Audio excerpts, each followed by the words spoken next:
If you study Quran without Shias or Sunnis narratives or stories, you will be surprised with its miraculous nature. How verses are designed with passage of time, their harmony and relationship with each other is amazing. Whole Shia and Sunni versions of Islam, its belief, its ideology, its stories were invented by people, and that's why they always undermine Quran. Every traditionalist Muslim believes in the Quran, but remember that he only believes in as long it agrees with his beliefs. Anything that goes against his beliefs, he accuses it right away with false translation, even though he does not know Arabic. He still insists that there is something wrong with translation because it contradicts with his beliefs. Tell me, how would you guide those people who already have a hypocritical mindset, right? They want you to read Quran according to Shan Nuzul, so they can fit their religion into the interpretation of Quran. What is Shan Nuzul? It means particular verse was sent down in response to a particular event or question. But here's the thing, you do not find their events in the Quran. If they successfully attach one event with single verse, then other verses of the Quran ultimately reject it. You just have to dig deeper into verses or sign of Quran to understand that. Today I am going to explain verse 127 of Surah Nisa. This verse will tell you Quran is full of signs by God. This is their English translation and Arabic Tafsir al-Jalalain, which is most authentic Arabic explanation of Quran. Well, both will never make any sense to you. You may pause and read it. Here's my translation. You may pause it and read it also. So let's start from the beginning of verse 127. More suitable word is sign. Why it is sign? Because this verse ends with God is being mentioned in past tense. Any verse where God is mentioned in past tense is actually a sign by God. And each phrase inside the verse is also a sign. Let me read the whole translation first, then I'll break it down for you guys. And they inquire you about the females. Say Allah advises you all about them. And whatever is narrated to you all in the book therein the female orphans, whom you did not give them whatever ordained for them, and you incline so that to marry them. And the sick, weak ones from the children, that is sign of pandemic, and you all establish for orphan fairness, and whatever you all do from goodness, time gap then, indeed God was all knowing about it. This sign is about specific female. Who are those specific females? How we find more detail about them? To find all this, we need to know their characteristics first. The sign of their characteristics is also mentioned in this verse. It is right here.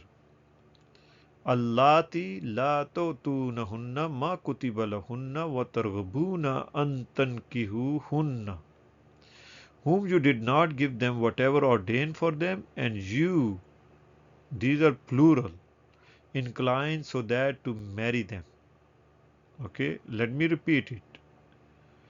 وَيَسْتَفْتُونَكَ فِي النِّسَاءِ. Okay, and they inquire you about the females. Okay, what type of females? It's right here. Whom you did not give them whatever ordained for them, and you incline so that to marry them. So basically, we need to find an incident in the Quran or event in the Quran, or you can say event inside the Quran that is related to some sort of financial pact. Because this phrase is talking about some sort of financial agreement. So where we can find that detail? The answer is also in this verse. Okay. It is right here in third part of this verse that tell us the location. وَمَا يُتْلَى عَلَيْكُمْ فِي الْكِتَابِ فِي يَتَامَى النِّسَاءِ. And whatever is narrated to you in the book therein the female orphans. Now this part of the verse giving us location where the financial pact is mentioned. I circle that phrase right here. Fil kitabi fi yataman nisa. Okay, fil kitabi fi yataman nisa. Meaning in the book therein the female orphans. This part of the verse saying go look for the book that contains topic such as female orphans. Okay.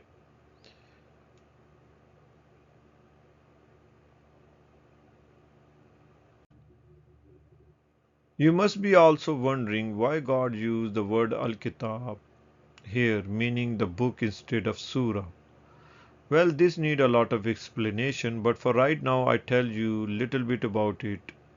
See, back then the whole Quran was not in form of book, the way it is available today. Instead, it was in the form of parchments.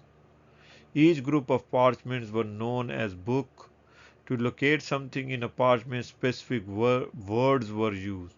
Those specific words sometimes become headings and sometimes become name of surahs, so on.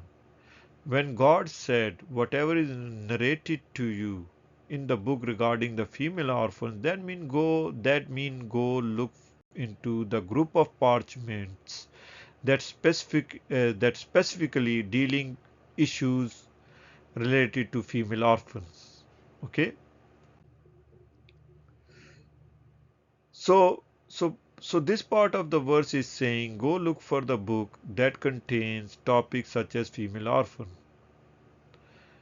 In the whole Quran there is only one such a place, and that is beginning of Surah Nisa.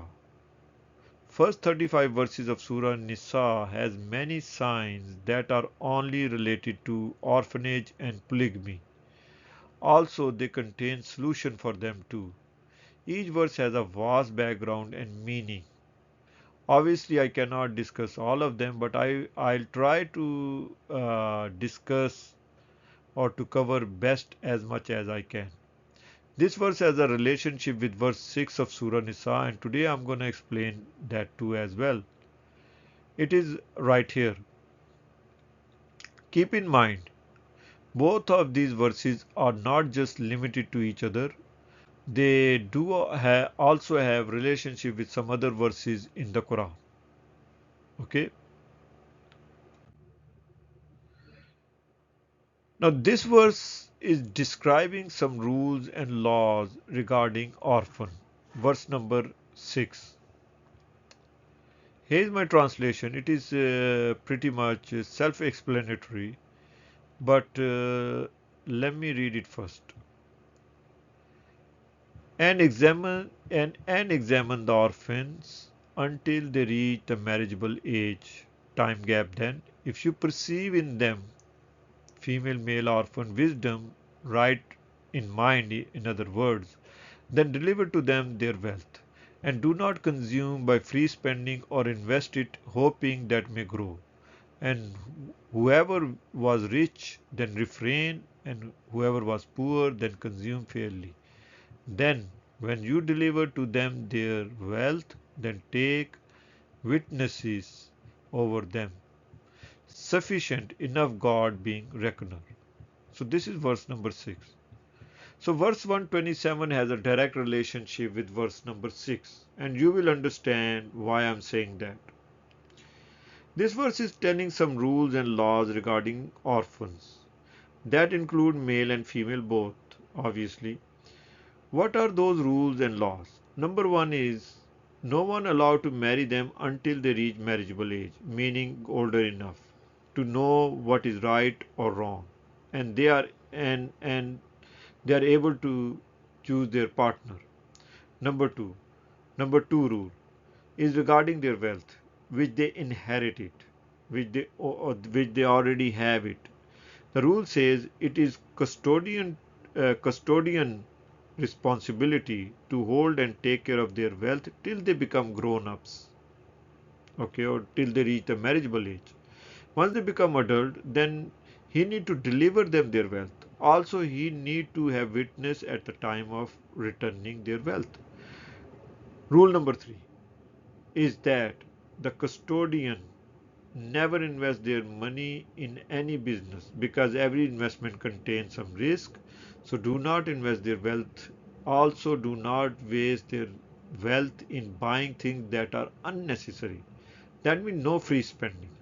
So last rule is about custodian, that if custodian is rich, then he don't need to take any money out of their wealth for personal use. However, if he is poor, then he can take only fair amount of money out of their wealth.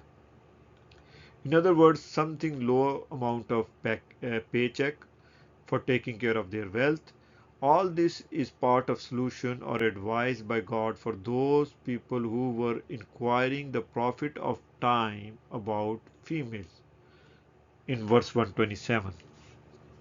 Okay, those who are inquiring about the females. So verse number 6 is telling those rules. Before moving on, I know you must have this question. That is that in the beginning of verse 127 they inquire about the female, whereas verse 6 is all about orphans that are underage. Orphans that are underage. See, there is a time gap between these two verses. How much exactly? I don't know, but it could be at least 10 year or maybe whole generation. When you read first 35 verses of Surah Nisa and last 100 verses of same surah, there are many incidents that shows some time lapses between each other. So basically, believing Quran revealed to one prophet in 23 years is believing in one of the biggest lie ever. For those who think verse 127 don't have a relationship verse number 6 of the Quran of Surah Nisa, then they need to show which verse of Quran it has a relationship. I'm talking about inside the Quran, not outside the Quran. Okay.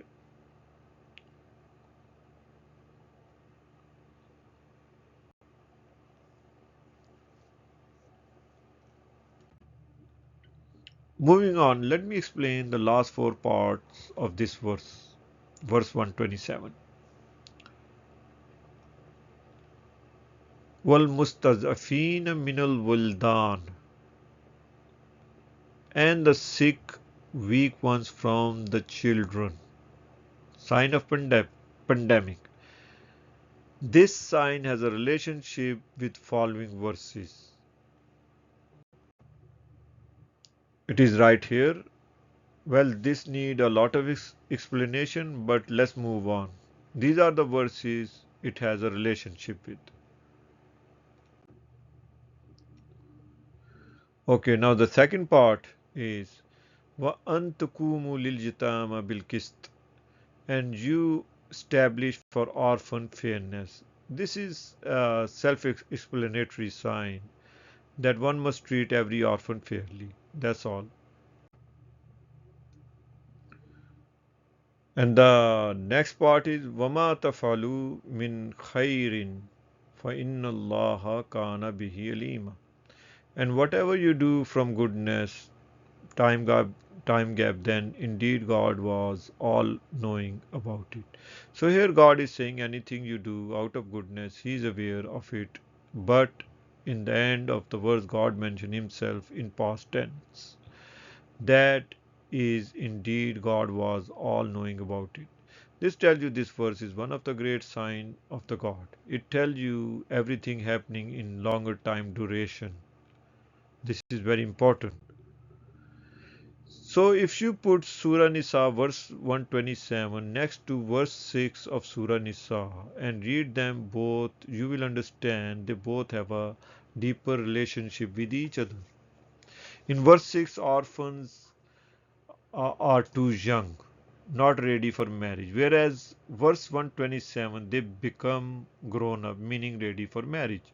So you should know now, whenever God is mentioned in past tense in Quran, that verse is miracle of Quran. And this verse tells you that there is some time gap between them.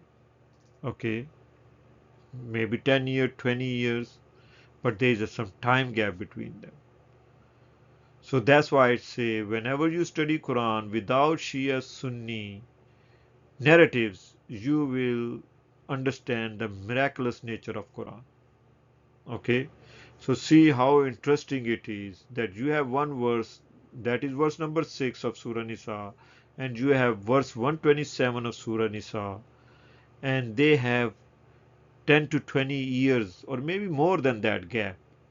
Okay, so here we're gonna end this sermon. Thank you for watching.